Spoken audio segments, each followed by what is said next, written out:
溝口さんに絡んだんですよ。天チムさんっていう人が、YouTuber、もともと NHK の天才テレビくんかなんかに出ていた天チムさんっていう人が、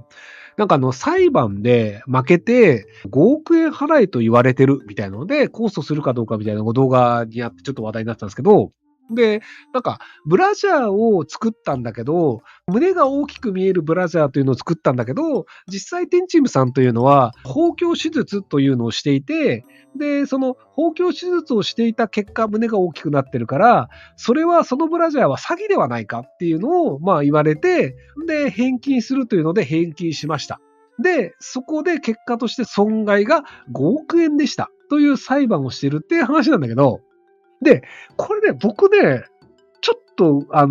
理解できないんですよ。で、なぜ理解できないかっていうと、仮にじゃあ服を作りました。ブラジャーを作りました。これが売れなくなったから損害賠償です。その商品が無駄になれましたという場合であれば、裁判で認められる額は基本原価なんですよ。1億円かけてブラジャーを作って、それが全く商品にならず廃棄したので、1億円損しました。なので訴えて、損害賠償金1億円です。とかであればわかるんですよ。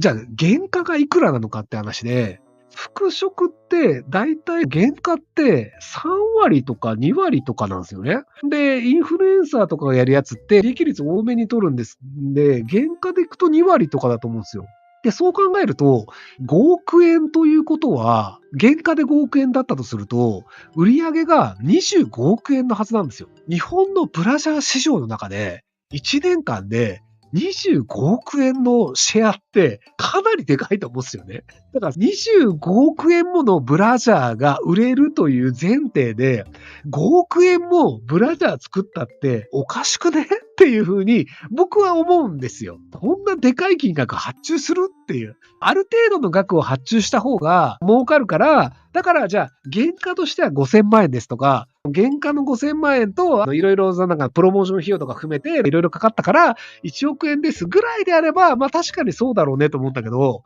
損害賠償で5億っていうのは、ちょっとなんか数字として大きすぎるから、おかしいよねって僕は思うのですよ。で、裁判やってるっていうから、ちょっとね、判決文知りたいんですよ。裁判所が5億円と認めたっていうのが仮に事実であると、多分原価じゃない金額が入ってるはずなんですよ。前借りをしていましたとか、払ったギャラですとか、別の金額が含まれてるとかで、だから原価としては5億じゃないんじゃないかなと思ってて、で、もちろん僕これ想像で喋ってるんで、完全に僕の間違いかもしれないですけど、だからね、金額も持ってるし、ブラジャーも持ってるっていうね、2つ持ってるっていう可能性があるんですけど、っていうのがあるので、真実を知りたかったんですよ。で、そこにちょうどテンチムさんの元彼氏だという噂がある方が、ツイッターでテンチムさんのこと書いてたから、まあそこまで仲いいんだったら、ちょっとなんか実情知ってんじゃないのと思って、判決文見たいですっていうのを書いたんですよ。その後まだチェックしてないんで、返答はないかもわかんないですけど、裁判ウォッチャーの人とかあるんだったら、テンチムさんが個人で裁判やってるんだとしたら、東京地裁でテンチムさんの名前で調べれば判決出ると思うので、判決文を誰か上げてもらいたいんですよね。裁判ウォッチャーの YouTuber の人がいるじゃないですか。だからあの人が多分それの判決文拾ってきて YouTube 上げたら、多分数十万再生全然いくと思うんで、橋本天下とかなんかそんな名前ですよね、確か。普通に本名も公表してるので、それで調べれば出ると思うので。ブラジャーの買収権払わないから主文死刑とか、これはない。判決文を出してもらいたいんですよ。テンチームさんが言ってることが正しいのだとしたら、裁判所の判決はちょっとおかしいでしょっていうのがあるので、実は裁判所の判決は違うことを書いてるのか、全然違う話が混ざってるのかでないと、ちょっと僕の中の整合性が取れないので、本当に知的好奇心だけで、判決文基本的には公開されてるので、調べればわかるはずなので、ちょっと誰かやってみてください。はい。こっちの判決じゃねえよっていうね。はいはいはい、すいません。2チャンネルの話がたまに出てくるんですけど、そもそもの2チャンネルでじゃあ賠償金が4億だったり何十億だったりっていう話があるんですけど、そもそものもあれ僕悪いと全く思ってないんですよね。法が間違ってたよねっていう派閥なんですよ。日本って今の場合、プロバイダー有限責任法案っていうのがあって、Yahoo でも Mixi でも Twitter でも Facebook でもいいんですけど、何らかしらの名誉毀損的な行為が起きました。で、その時は、サイトの管理者が知らなかったら一切責任はありませんっていうプロバイダー有限責任法案っていうのがあるんですよ。で、僕が2チャンネルやった当時、その法案がなかったんですよ。例えばじゃあ誰かがヒゲ親父はクソである死ねとかって書いたとして、で、僕は一切知りませんでした。そこでヒゲ親父はクソである死ねって書いてありますよって裁判を起こされると、僕 100% 負けてたんですよ。っていうのがもともとプロバイダー責任法案のない時代で、で、アメリカとかってそういう法案があったので、何の問題もなかったんですけど、日本はなかったんですよ。で、さすがにこれまずいよねっていうので、法律が変わって、管理者側が知らない場合は問題ないんですよと。で、知ってから対応すれば、別に管理者の責任は取りませんよっていう法律ができたんですよ。なので、それ以降に関してはほぼ別に裁判起きてないんですけど、ただ、それ以前に裁判っていうのがありましたと。で、僕、それに関しては、何か悪いっていうのもなくて、法律が間違ってるよねっていう派閥なんですよ。で、ただ、裁判の判決が出る。法律が間違ってたとしても、裁判っていうのは、その時にある法律で判断しなければいけないので、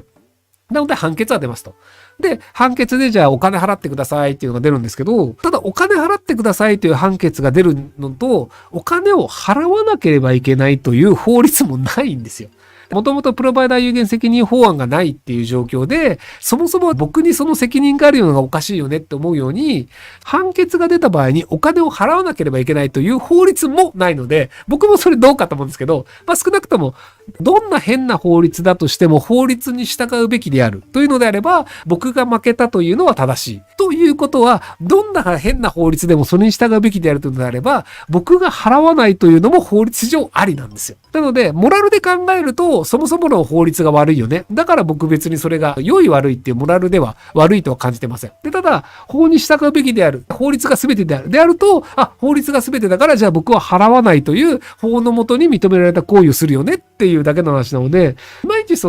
悪いという感覚とか、法を守ってないっていう感覚がないんですよね。法を守ると払わなくていいし、モラル的に言うと別に悪くないよねっていう、そういう感覚なんですよね。理解してもらえるとは思わないですけど、はい。財産隠しについての規定は触れない方がいいですか？別に隠してないんですよね。そもそもの金払えって言ってきた人がね、3人ぐらいしかいないんじゃないですかな、多分。2チャンネルの時の裁判って、これを消してほしいっていうので、日本の場合って、2チャンネルに書かれたこれを消してくださいっていう場合って、損害賠償の金額をつけないと裁判ができないんですよ。損害賠償は0円でいいんですけど、削除してほしいですっていう裁判がそもそも日本できないんですよ。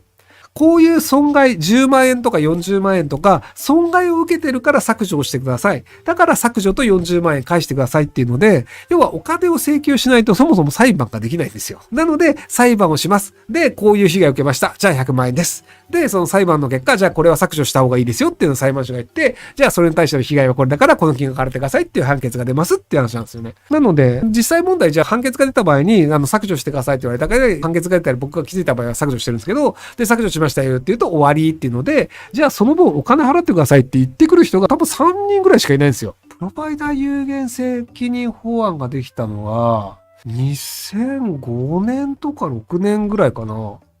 2チャンネルの裁判っていうのがだいたい2000年から2005、6年ぐらいまであって、時効が10年なので、だいたい2015年ぐらいまでにほぼ全部時効になってるんですよ。で、ひろゆき日本に住めないんじゃねえかみたいな話があるんですけど、僕、2001年から2015年ぐらいまで日本にいたので、基本的には判決が出てる間もずっと僕日本にいたんですよね。で、全部時効になりましたっていう状態でフランス行ったっていうのがあるので、なので、特に何の問題もないというのがオチなんですけど、ただ、結局法律をわからない人と、なんかひろゆきが悪いことをしてるんじゃないかというふうに思いたい人というのが、多分勝手な法解釈をしてるんですよね。時効というものが、その人たちの脳内では20年ぐらい続くみたいな、なんか謎のルールになっていて、そうなんだ、へえ、みたいな。